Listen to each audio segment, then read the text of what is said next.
Banu Hanifah mengucapkan kalimat La ilaha illallah Muhammad Rasulullah, diperangi oleh Rasulullah. Begitu juga ketika Abu Bakar As-Siddiq memerangi orang yang tidak membayar zakat, mereka mengucapkan kalimat apa?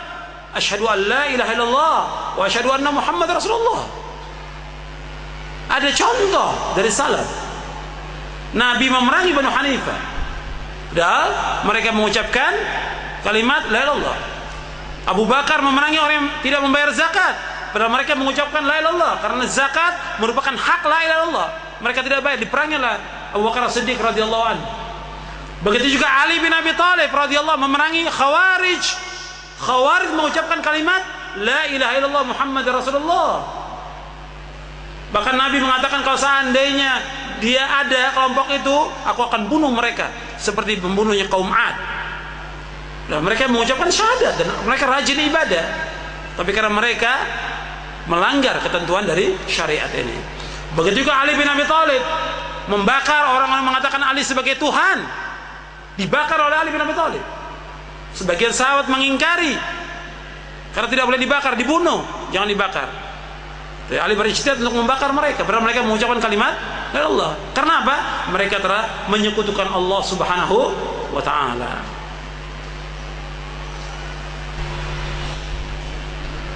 Bagaimana kalau seorang Nasrani dia sakit, kemudian keluarganya menjenguk dan mendakwakan, kemudian mengucapkan syahadat, apakah dia masuk surga? Di dalam hadis Nabi, kita ambil contoh aja. Nabi pernah menjenguk seorang Yahudi.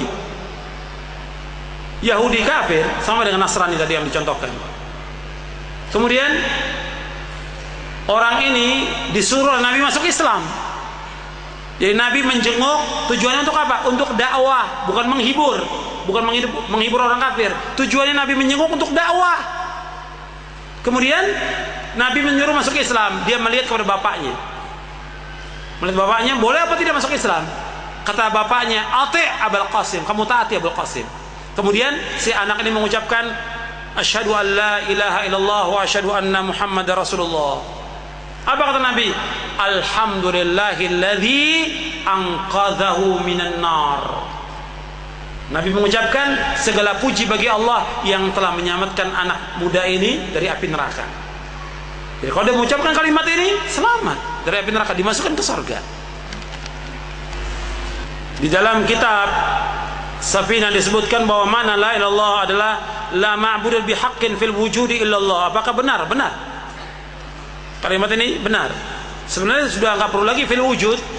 Sudah jelas la ma'budu bihaqqin illallah. Karena yang kita bahas fil wujud, bukan fil adam. Yang kita bahas yang ada di muka bumi dan di langit. Tidak ada yang disembah dengan benar kecuali hanya Allah.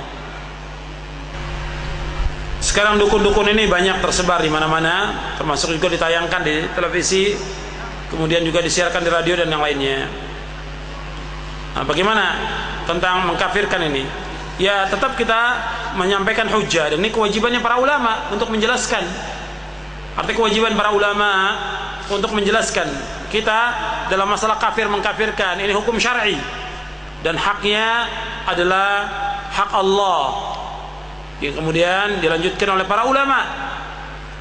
Jadi nggak gampang kita untuk mengkafirkan. Setelah iqamatul hujjah maka dia dikafirkan. Kalau tukang-tukang sihir yang sudah jelas sihir bahwa perbuatannya sihir, dikafirkan oleh para ulama. Meskipun ada yang mengatakan lihat dulu sihirnya itu, kalau dia minta bantuan jin dan yang lain dikafirkan, kalau tidak dikafirkan. Ini ada dua pendapat ulama tentang masalah ini.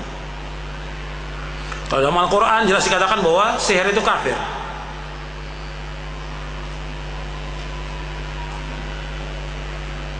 Bagaimana sikap kita menghadapi orang tua yang selalu ziarah ke kuburan keramat, wali, habib? Ya, tanyakan kepada dia bahwa yang seperti ini manfaat atau tidak. Bagaimana? Diajak dia berpikir bagaimana kuburan itu bisa mendatangkan manfaat atau bahaya. Sebagaimana Nabi Ibrahim alaihissalatu wassalam mengajak bapaknya dan kaumnya untuk berpikir, bagaimana kamu menyembah patung? Dia tidak mendengar, tidak melihat, tidak bisa mendatangkan manfaat, tidak bisa melakukan bahaya. Kenapa kamu sembah? Diajak berpikir. Kemudian antum juga bawakan kaset-kaset atau buku-buku yang bermanfaat supaya dia mau berubah, atau antum ajak ke kajian-kajian salaf supaya dia mau berubah, dan antum doakan, jangan lupa doakan supaya Allah memberikan hidayah kepadanya.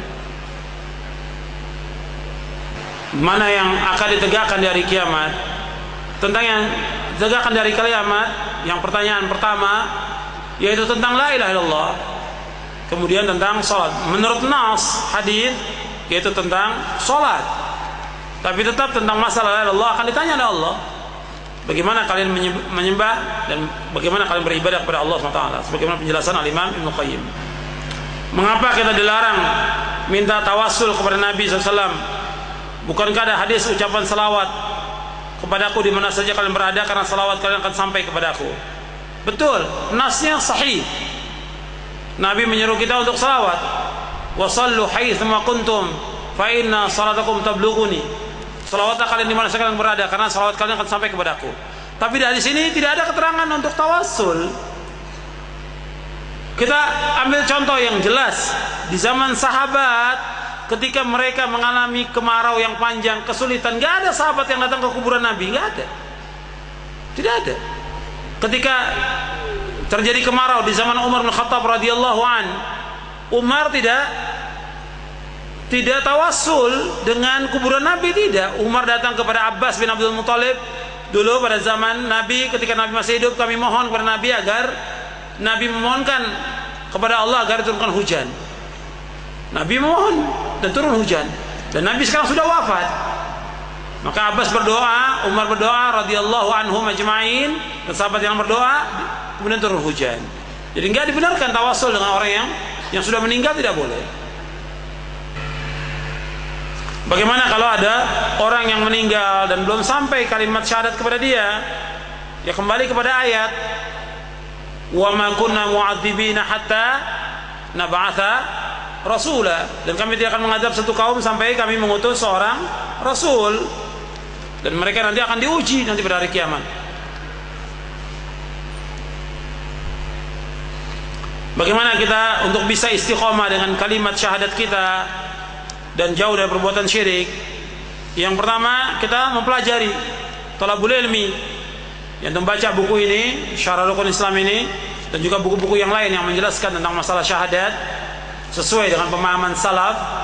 Kemudian yang kedua, antum yakin dengan seyakin-yakinnya bahwa tidak ada ilah yang berhak diibadahi melainkan hanya Allah. Seluruh bentuk ibadah itu kita tujukan hanya pada Allah. Kemudian yang ketiga, kita amalkan dalam kehidupan kita. Kita amalkan dengan ikhlas karena Allah SWT dan ittiba' Rasulullah.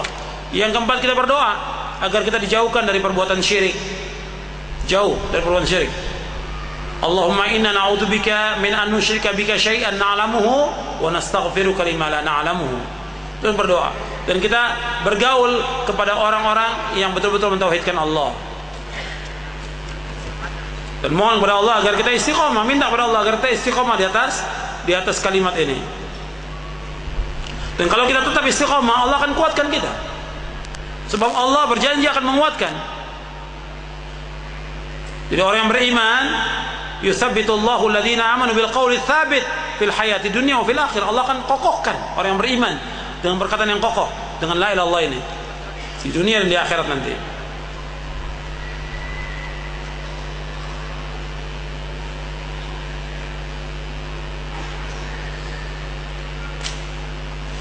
Saya pernah berbuat syirik karena saya belum tahu, dan sekarang saya sudah sadar. Apakah dosa saya diampuni? Jadi antum minta ampun kepada Allah, terus mohon ampun kepada Allah, dan Allah akan mengampuni.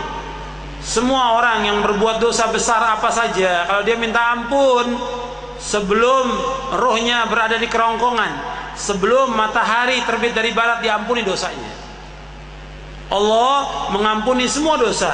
Adapun ayat Allah tidak akan mengampuni dosa yang berbuat syirik, itu berkaitan nanti pada hari kiamat. Kalau seorang syirik, berbuat syirik sampai dia meninggal dan dia tidak bertaubat, maka Allah tidak akan ampuni nanti di hari kiamat. Adapun dosa yang lain masih mungkin Allah akan ampunkan.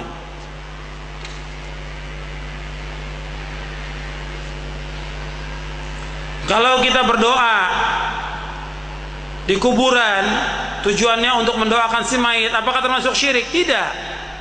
Maksudnya ziarah kubur. Kalau ziarah kubur tujuan kita ziarah kubur yang pertama kita mengucapkan salam kepada penghuni kubur. Yang kedua, kita memohonkan ampun kepada